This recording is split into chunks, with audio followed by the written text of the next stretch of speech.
Good morning. Today, we are happy to have you here to watch our video today on teacher tools and celebrating creativity with International Dot Day. My name is John Shoemaker from the Department of Educational Technology in the School District of Palm Beach County. And this is our actual first real live stream of the school year. We did some last month for preschool, but this is our first live stream of the year. And we're going to talk about creativity, Twitter chats, and Dot Day, which is starting next week. So before we get started, though, I want to go over just a few housekeeping things. In the chat box, we're going to use that to communicate. So it is over there on the right side of the screen. If you're on a computer, it could be diagonal depending on how you have your video. And on mobile, there's a chat box as well. If you've never chatted with us before, please click in the chat box and it will ask you to create a channel. That's totally okay. And then you can interact with us. Also, we have moderators in the chat box. They have a wrench beside their name, and they're there to just answer questions because we are on a little bit of a delay. So moderators are there to answer questions that you may have. This session is recorded, and it'll be live on YouTube as soon as we're finished at the same link that you clicked to get here, or on our channel, which is down below. And while you're down below, please feel free to click like and subscribe to our channel. We're almost up to 4,000 subscribers, which is awesome. And even if you're watching us on a replay, you can also click like and subscribe. So thank you all for supporting us. And so with that, I'm going to introduce my colleagues today who are going to be doing the session, which is John Long and Rebecca Smikla from EdTech. Thank you guys for joining us. We're happy to have you. And John is going to go over our next section, which is a workshop selfie. Thanks, John. All right. So we like to do these workshop selfies. You know, it's kind of weird. We're talking out to you guys and sharing and information and training and all that great stuff, but we can't see you and stuff like that. But it's really cool to do this. So we're going to do a workshop selfie right here. I'm going to grab my phone here. I already have it ready. Yay. And so what I'm going to do is I'm going to just come back here and grab that. Click on my screen. We're live. And I'll post that a little bit later, but let's just leave that and go on to our presentation today. So we're going to talk a little bit about Twitter today. So one thing about the workshop selfie is that when you do that, if you'll just tag there it is.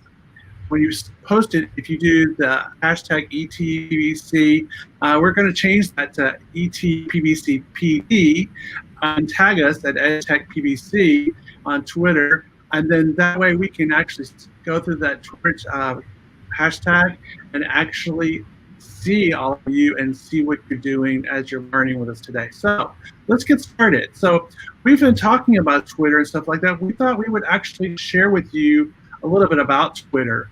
So we're going to get started, and we're going to do this like a conversation between me and Rebecca because we both use Twitter and we use it for different things and stuff like that. I love it for getting new resources, new ideas, and stuff like that. Rebecca, what are some ways you like to use Twitter?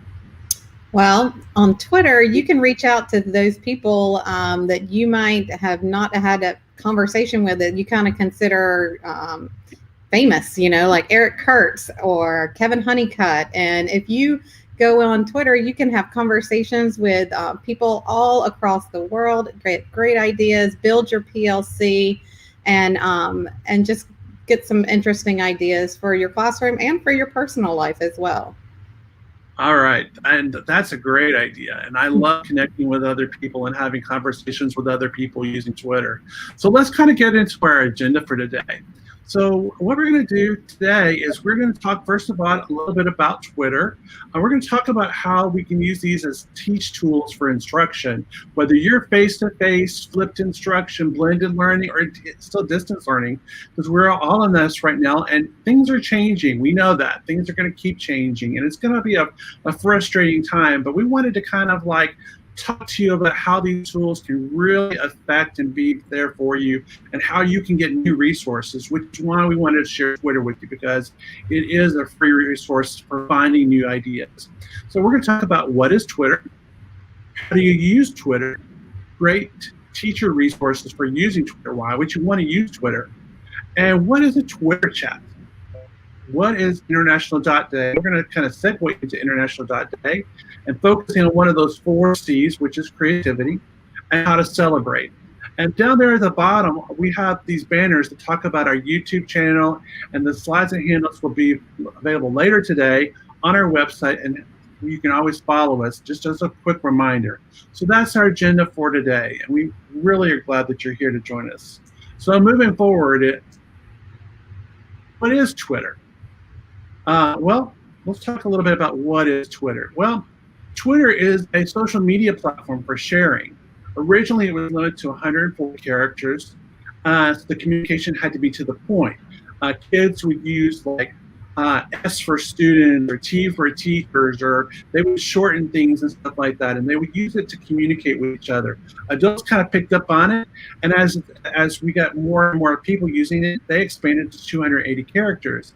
And then they added support for tweeting out pictures, video, animated GIFs. There's an animated GIF over to the right here. You see one from Common Sense Education or Common Sense Media, and that may be somebody you want to follow. So you might want to kind of notate that down, and just when you start your Twitter account, you can actually just follow Common Sense Media or Common Sense Education. The item was designed for people to share with other people that follow them, their passion, ideas, and interests. And that was the whole beginning behind how to use Twitter. And we all use it for different resources. So let's move on. So let's talk about an anatomy of a tweet. This is a tweet from Mindshift. I like to get some really good teaching concepts from Mindshift here. And so I'm going to break down whatever all these pieces are. And Rebecca, if you want to chime in, feel free to chime in at any point. So like this right here is your profile picture. My profile picture is me holding a magnifying glass. I like the people that really kind of add that there. And it's really cool. And so then here is your Twitter name, the tweeter's name. Then you also have a handle. So this is what you're going to be looking for when you follow somebody. Mine is a digital learner, and that is my Twitter handle. And so it's usually with an @ a digital learner. That's mine if you want to follow me. And then this is the time and the date. One thing that's great about tweets is they last. They're not just there for a moment and then they disappear unless someone deletes it. But they're there for a long time, and so you can always go back to it if you're looking for it. This was posted like 6 hours after I took the screenshot of it. And then here is somebody mentioning, so you can actually mention other people in your tweet. So like if you wanted to mention me in a tweet, you would put at a digital learner and shares how blah, blah, blah, blah, blah. And that would be how you use it. Then this is the text. You type the text, remember it's 280 characters, and then you can actually put other links like other Twitter handle users, a URL. You can put in to tag other people or other hashtags, and we'll talk about hashtags a little bit longer. So this is an attached picture. It's got some great resources on it. And so you can save these pictures and use them in your materials to actually help you get to think about what to do before the pre-video, how to use the flip and engage model where you're not doing the video in your classroom, maybe you're doing it outside of classroom as homework or just doing bits of it, and how to do it post-video. And you can do different activities. And this is a great way that you may want to think about, and I'm going to share this with you at the end, on how you could use these resources in your hybrid model when you go back to your classroom and you've got part of your students in your classroom and part of your students at home. So that's a great way. So you can also retweet this, which means it retweets out to all the people that follow you. So everybody that follows you are going to get a copy of this tweet. You don't have to tag them, but you can if you want to. Then you can send a direct message to this person. And I just did that on purpose, like a big mistake. All right. So give me a minute just to get back there. I apologize. I'm going too fast. Direct messages is when you send a direct message to the person who did that tweet. Only those, you and that person actually sees that tweet. So if you want to get it in contact with that author, you can hit that direct message. You can like the tweet. When you like the tweet, it puts it in a category where you can go back and you can see all the tweets that you like. And when you heart it, it means you do like it. Also, you can share the tweet. You can share it out as a link through an email, you can text it to other people, so you can actually share it. And then this is an example of a shortened URL. You can use any kind of shortened URL. Did you know in our district we have our own URL shortener? It's actually in the portal. So if you go in and look for URL shortener, you can actually create your own URL shortener to use in Twitter. And that's kind of the anatomy of a tweet in a really quick breakdown. So hopefully this wasn't too much, but don't worry, I've got you covered if you need more resources on that. Just wanted to add, with our own URL shortener, that also gives statistics and analytics. So if you put your tweet out there with your resources and people come and look at your resource, you'll see how many people actually check that resource, which is kind of cool. That's a good point. Thanks for sharing that, Rebecca. So let's get started. How do you get started? Well, it's real easy. It's free, like most social media is. You go to twitter.com on your computer. If you're on your tablet or your phone, it's an app. I love having Twitter on my phone because I take pictures with my phone a lot, and it makes it easier for me to tweet from my phone. But you can still use your computer. You can still use your tablet and stuff like that. Then you type in your phone number or your email address. I prefer my email address in the first text box, and then you come up with a password. You need to come up with a unique username for that, which I didn't have in this. Mine is a digital learner. It doesn't have to be that. It could be your name. It could be whatever that's represented. You want to keep it short, and then all you're doing is get started with that. And there's a couple other things about preferences and stuff like that, but that's all it is. You actually don't even have to have an account to actually tweet, and not to view tweets. You can view tweets without it, but if you want to tweet or mark your preferences and follow people, you have to create a Twitter account. So moving on, let's talk about how you write a tweet. So I've got a little video here that's going to show you how to write a tweet. So I'm going to type in some text here. I'm excited about International Dot Day. Sorry. That's just what I'm going to do. And I'm going to put in hashtags. A hashtag is a conversation. So I'm going to do that hashtag International Dot Day, because then that's going to get, my tweet is going to be part of a whole lot of tweets on International Dot Day. And so people can see examples of what I'm tweeting out today. And so I'm going to do another one called tagging, which is the Dot Club. And that's the website that you're going to go to if you want to learn more about Dot Day and stuff like that. And I'm going to use another hashtag called Dot Day 2020. And I've got one more coming up called hashtag Make Your Mark, because that's the whole point of Dot Day, is how to get your students to make their mark, or make your mark in there and stuff like that. And then one last thing I'm doing is I'm going to go down to the very bottom, and I'm going to click that little photo tab, and I've got a little Giphy here that it's a clock that I created in animation, and I just click tweet, and then it gets posted to my Twitter account. And that's how easy it is to write a tweet as we go along. All right. So here are some tweets for users. So you may just feel comfortable not even tweeting at first. I know a lot of people don't tweet at first. They just actually write down or follow people to tweet. Here's an example from that Mindship where you can see that graphic more carefully. I love Edutopia. If you don't know what Edutopia is, that's the foundation for the George Lucas Foundation, and they do amazing things for education and project-based learning, and they've got some really cool things. So I would always recommend people to follow Edutopia into this thing. This is another one from that a friend of mine, Dr. Joan McGettigan in Connecticut. She used to be in Broward. She tweeted a tweet from Eric Sheninger. And if you don't remember, Eric Sheninger was actually one of our keynote speakers at our tech conference a few years ago. And I loved this graphic. I actually retweeted this graphic this week that shows how to manage face-to-face and remote learners at the same time. And I think this is a great model to start out with, like a little mini lesson, and then have a rotation with the groups of your students where they're doing personalized or adaptive learning, or they're doing targeted instruction, or independent collaborative work. And so this is a great way. And then just end it with a quick exit ticket or a closure piece that they do. It could be a Flipgrid. It could be whatever you want to pick. And so that's a great tool just to add during a 15-minute classroom instruction period. They're not constantly just watching you for 15 minutes. And you can kind of monitor the kids as you go along.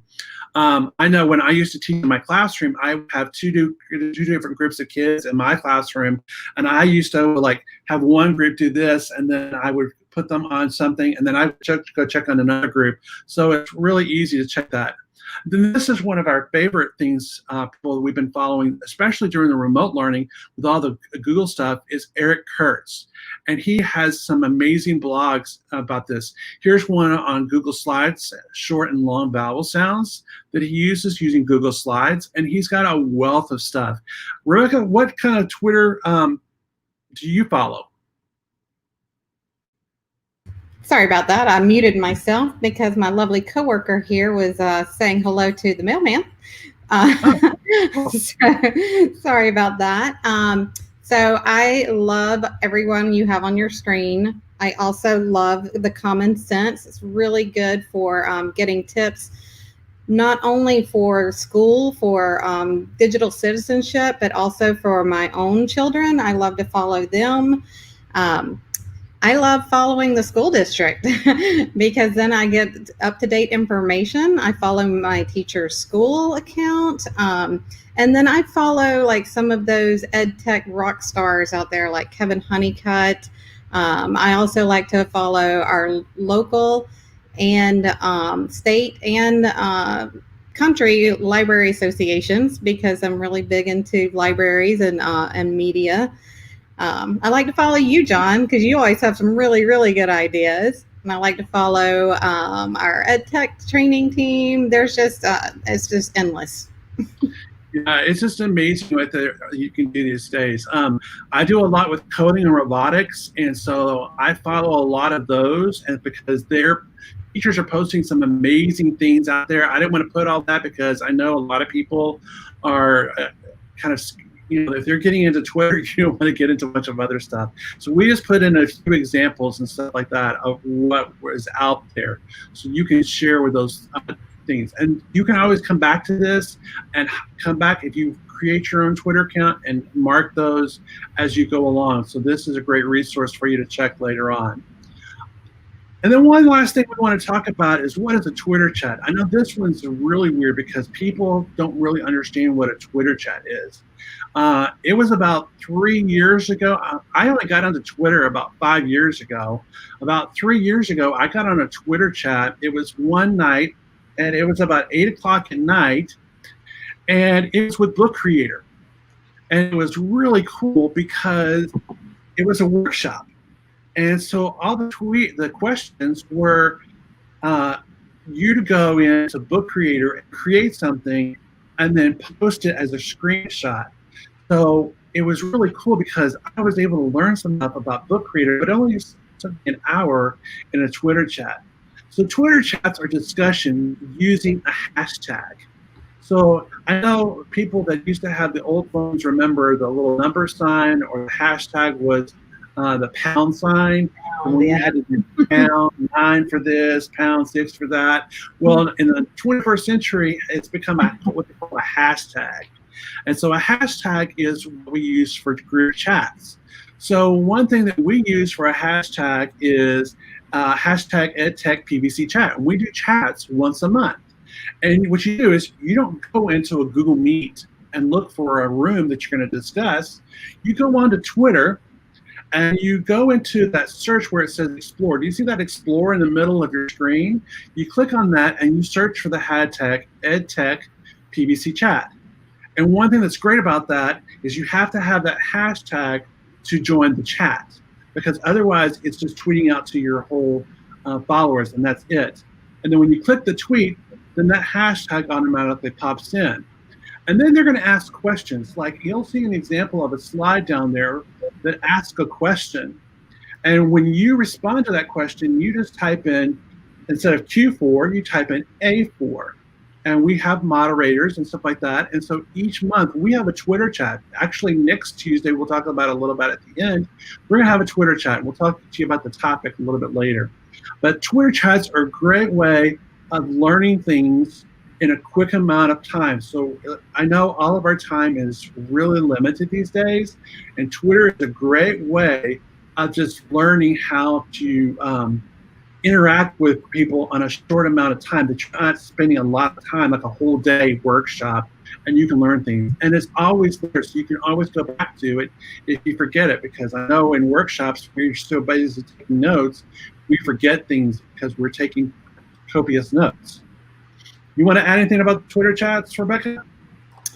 Just don't be intimidated by a Twitter chat. I know the first time when I started it, I was kind of confused and I didn't really understand how it worked, but I didn't give up. I went back and I tried it again, and it is a little bit more challenging than just, posting on Twitter, but you really will get a lot out of the conversations that you can have around Twitter chats. So just persevere. Yeah, you have to just try it. It's one of those things that you just try it once and see if it works for you. It does. It's been a good thing for me because I've actually gotten a lot of great ideas that I actually love to incorporate into my teaching, with working with teachers and media specialists and working with students, because I think it's still important to interact with them and give them new ideas. I love to share that, and Twitter chat is one of those ways. So one more thing I want to share with you is like, hey, I know some of you are like, I need a handout for this. Well, guess what? We've got you covered there. We've created a 3-page handout, and we're going to post it on our edtechtraining.palmbeachschools.org website. And in the bottom left-hand corner, I've highlighted for you, there are other websites that tells you how to learn more about Twitter. So if you're frustrated and would like to learn more, one of them is a Scholastic website that's it gives you a ton of information. One of them is Kathy Sharrock, and Kathy Sharrock is another great person to follow. She's an ed tech person, and she has some great ideas. There is Twitter for Teachers, and there's a one called Ditch the Textbook, Twitter for Teachers, and then I've put Edtopia there. These are actually links down here that you can actually click on and go to those sites, and there are whole pages of information that you can go into. It also goes through kind of anatomy, how to tweet, how to get started with texting your tweet, and also how to do your Twitter chats and stuff like that. And it gives you all the directions for how to get started with a Twitter chat. And so that hand's right there. So we're going to segue. That's a great resource, John. I'm sorry. Okay. I just wanted to say that is a really great resource you created. So I know people like to have handouts and they're very visual, and so this is one thing that you can use to get started with Twitter, because it is a great resource if you want to use it, and I hope that you will use it. So we're going to segue into our next topic. What is International Dot Day? And you notice that I added the hashtag. So just remember, when you use hashtags, you don't put spaces in between. I did put spaces there, so it would be hashtag International Dot Day. Anyway, International Dot Day is something that I came across about 7 years ago. Actually, I was challenged to bring it to my district. And so this is a little bit about International Dot Day. So it's focusing on one of the 4 C's, creativity. And if you've been around us for any time, we've always talked about the 4 C's. 4 C's are the creativity, construction, communication, collaboration. We did a workshop on that this summer in our district, and we had like almost 2,000 people take the course. And so this is actually getting kids to think about creativity and stuff like that. So International Dot Day is a global celebration on creativity. It was created by a teacher named Terry Shea, who's in Iowa, and you can follow Terry Shea on Twitter. And it's using the book The Dot. Now, if you've never read The Dot, it's a very wonderful book. It's a very powerful book. It's about a 3-minute read, but it's has lots of different meaning beyond just the visuals and just the basic text. It can have meaning to everybody. And it's based on the book. It started in September 15th, and the idea is that it's September 15th-ish, It doesn't have to be exactly on the 15th, which is next week. And he started in 2009. And so the idea is to how to get kids to be brave enough to make their own mark, or how Vashti is a student in the book to make her mark in the story. And I'm not going to tell you about the story, but if you go back to our live stream in our Digital Learning Institute, Peter and his brother Paul actually read the book to you. And so it's a great way, and you can see them talk about how he came out with it, how it was inspired. The QR code on the right there will take you to the dotclub.org, which is a website that explains everything about how to celebrate International Dot Day. But we're going to got some great resources. And so I brought it back, and I started working with media specialists and teachers like yourselves out there about how to celebrate Dot Day. And I come up with lots of new ways that we're going to share with you. And Rebecca, I know you've been celebrating Dot Day for a long time too. Do you want to kind of mention about how you got started? Sure. Well, I got started because of you when you introduced it to our media specialist group. And I love this story, and I do want all our teachers to know that there is an animated version out there as well, and it's on Tumble Books, and you can get the Tumble Books through the portal, and all students and all teachers have access to it. And it's a great version of the story, although having the author read it to you is a little bit more special. But it is a version that's available to everyone out there, and it has some resources to go along with it on Tumble Books as well. But my story was, I was a middle school librarian. So as John said, this book isn't just for children. Even though it's a picture book, it's great for anyone at any age. And so we read this story, and at the time we had iPads in the media center, and there's a special little app called Quiver. It was something different at the time. I can't remember what it used to be called, but I think it's Quiver. COLAR, COLAR. That's right. That's right. And so we had our students read the book, discuss the book, and we had them make their own mark with some augmented reality. So I think John has some pictures of it, and we'll take a look at that. But a really cool way to do it. Yeah, I sure do. So I've got examples here from all three levels at elementary, middle, and high school. And I wanted to go through a couple of them. You've got some videos there. I think that down there at the bottom is the Quiver Vision sheet, and we like to let the kids with the iPads use it to animate their shape into 3D, and we like to videotape them or take pictures of them holding their dot in their hands, because it's really powerful to see them holding their own creation. And so we have actually used it at all three levels. But I think it's important for kids to write. How will they make their own mark? What do they think that they'll do when they grow up? And how do they want to make their mark in the world? On the far right, I've worked with fifth graders on documenting dots. They're going to actually going around and taking pictures of nature, dots in nature, and man-made dots out on the playground. Or they can do this at home, dots in their house and dots outside their house. And they can actually create a slideshow. You can use Google Slides. You don't have to use like an iPad and iMovie. You can actually use Google Slides to create a slideshow, or you can actually use Flipgrid or our Adobe Spark Video. There's all kinds of things that you could do. And the reason why I do this is because it brings up a good point of nature of science. Because nature of science is students observing and taking note of things around them. And so this is a great way, especially at the beginning of the year, for them to learn to notate, take notes, and learn about documenting things out in nature or man-made dots and stuff like that. But the first thing you always have to do is read the book, first of all. Read the book with them. You don't have to do the animated one. You can actually read the book as a story if you have the book, and just do that. So that's elementary school level. At middle school level, we've done a whole bunch of different examples. We've done the writing, which is a really cool thing down there at the bottom. Then there's the kid up there doing the Quiver Vision. I recorded him.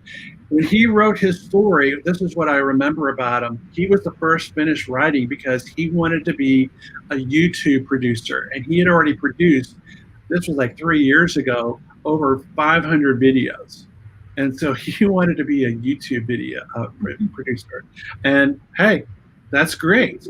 Over there in the middle, those are drawings kids did at Independence Middle. They drew their dots, and on the back, they wrote a little haiku poem about the importance of making their mark and stuff like that. So they wrote some poetry about that. Then over on the far right, I worked with a teacher out at Polo Park Middle School, and she wanted to do something with that. She wanted to work with a media specialist. The art teacher had used Adobe Illustrator for kids to create mosaics using dots. You'll notice that all of them are using dots. And then we put them on front of a green screen, and they did a video of in front of their backgrounds of how they wanted to make their marks. And I have examples, but I didn't want to share those today with you. And then there's a picture of Rebecca Intermediate Center using the dot in her Quiver Vision sheets. So that's the middle school level book. But again, read the book. And then at high school, there's lots of different ways. Anybody want to guess over on the far left what those are?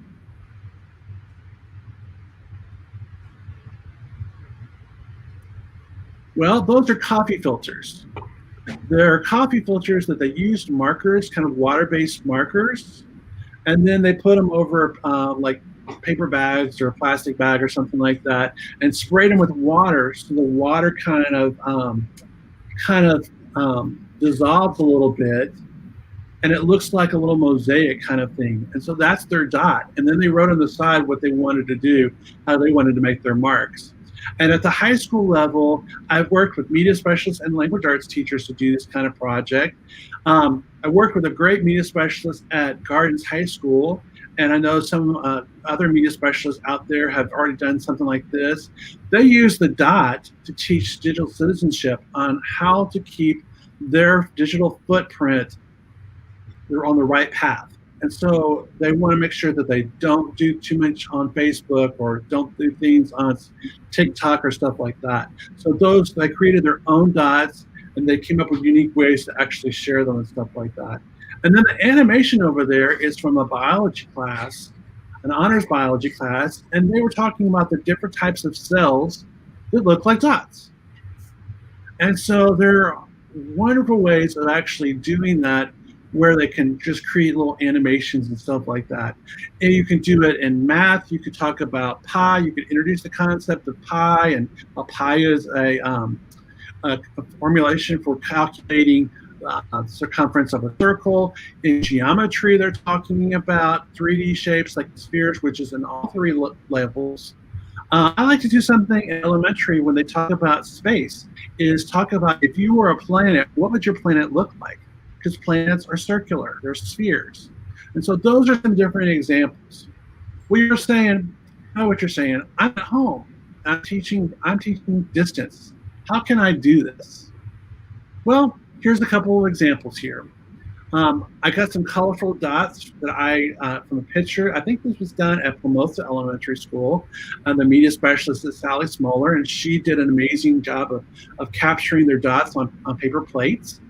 But you can use tools like Adobe Spark Post. Students could actually write posts on how to actually use this, create their own media post to like Facebook or Twitter.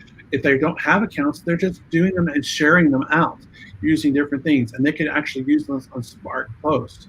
You could use Flipgrid. You could use Flipgrid to let them illustrate their dots. They could tell you how they want to make their mark. That's a great SEL practice of sharing how their confidence in themselves, and let them comment.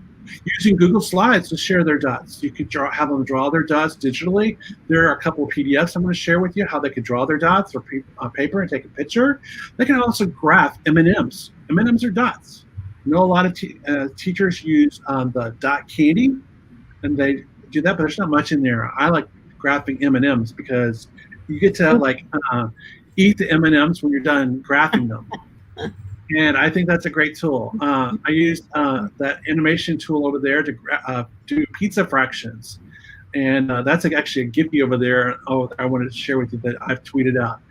You can use Smart Pages to how they can create their own mark, and how they can create their own class blog of how they want to make their mark during this year. I know it's a frustrating time, but at least we can think about new ways to actually kind of get kids to like think positive for the future and how we want to think things for the future. And then I have to like to always say this: you don't have to do International Dot Day next week. It's not required. It's not even, it's just an idea of celebrating creativity. You could do it all year long. You could do it at the end of the year. You could wait till you get back to your classrooms.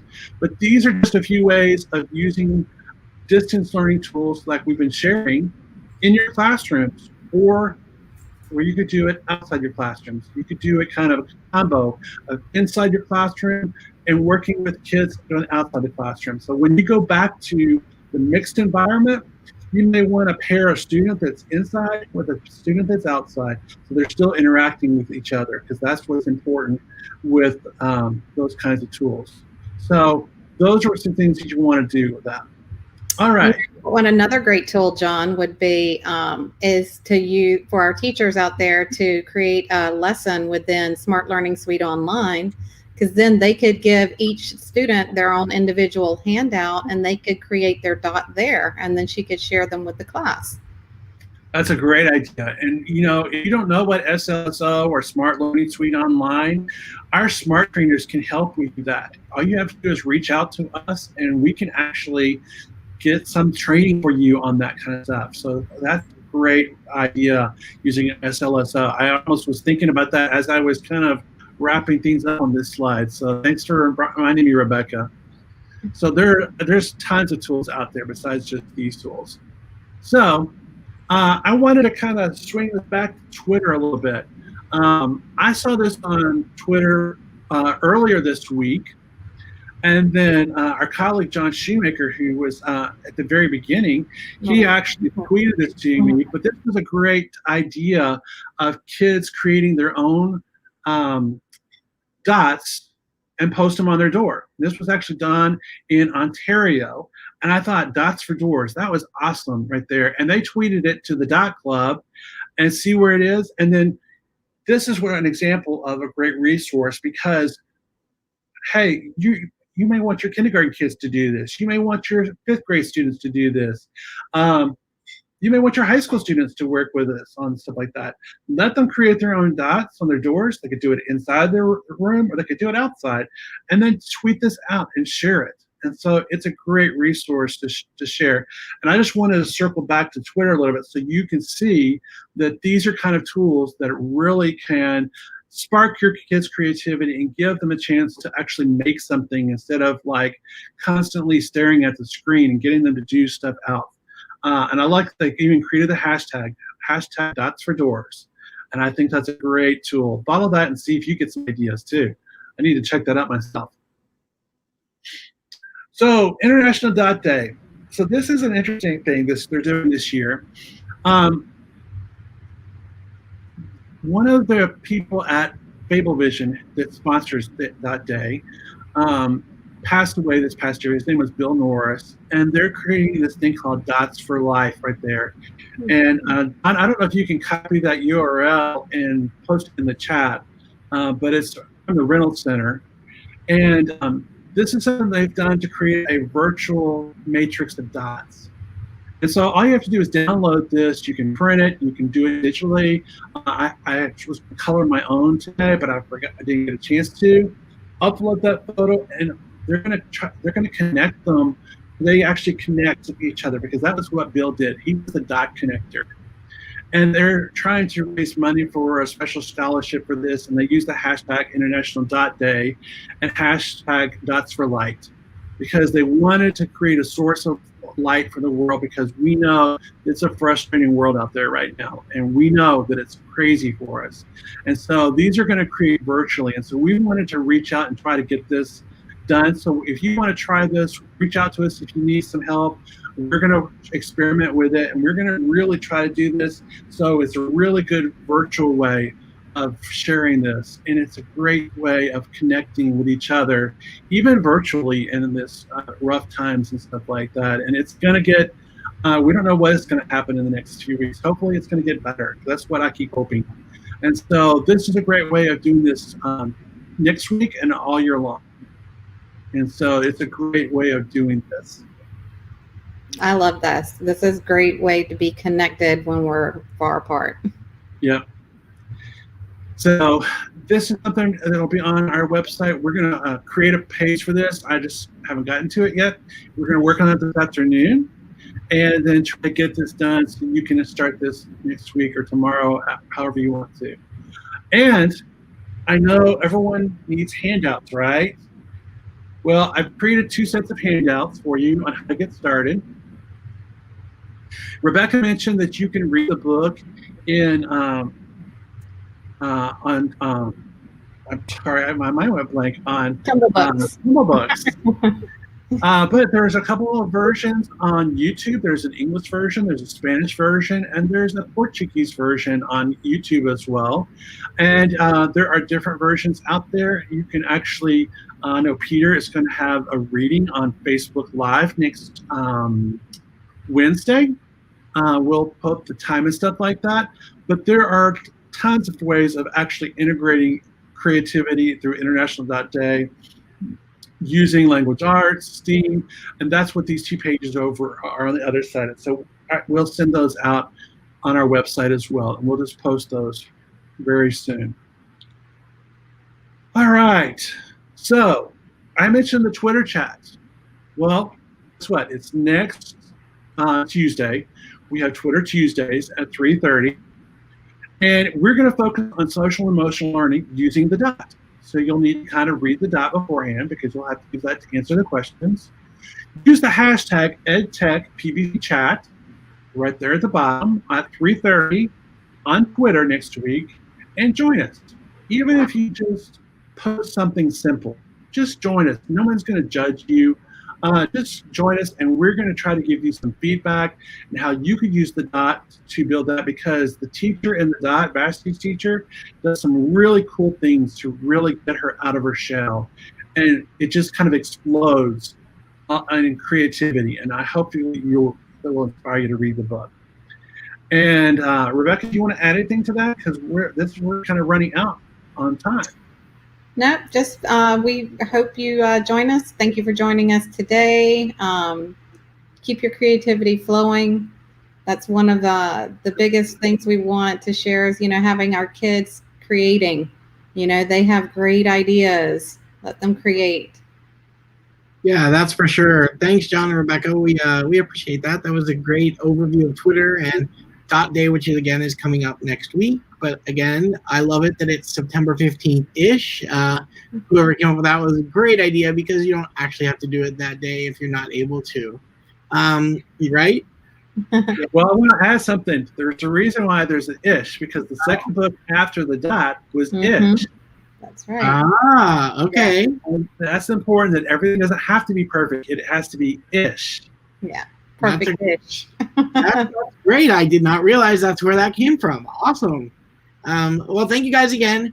Real quick before we leave, we want to remind everyone that on Fridays from 11:30 to 12:30, we are going to be holding office hours for EdTech. So if you have questions on any program that our district offers, anything that we can do to assist you, we are here to help. So we're going to be doing those Fridays from 11:30 to 12:30. And to join in the office hours, just go to our website, edtechtraining.palmbeachschools.org, and there'll be a calendar on the main page. And in that calendar, you'll see the office hours for tomorrow, and that'll let you jump into a Google Meet. So please don't forget about office hours. It's a great way for us to assist you. And also, please understand that the 3 of us, in addition to the rest of the team, have so much email happening right now. Sometimes office hours is a good way to get your question answered even faster because of how much email and phone calls and all that we are dealing with right now. So it's just a great way. And plus, we can actually see what you're seeing by sharing your screen. So please don't hesitate to join us tomorrow from 11:30 to 12:30. And so with that, on behalf of the entire training team and the EdTech team as a whole in the school district, we want to thank you for joining us. John and Rebecca, do you want to give any last words? Thank you for being here. We appreciate you very much. Yeah. I want to say thank you for being here. Thank you for watching the recording, hopefully. I wanted to say that your students are the way you make your mark in the world, and we hope that you're creative in the way you make your mark, and we're here for you to help make your mark and be creative with instruction.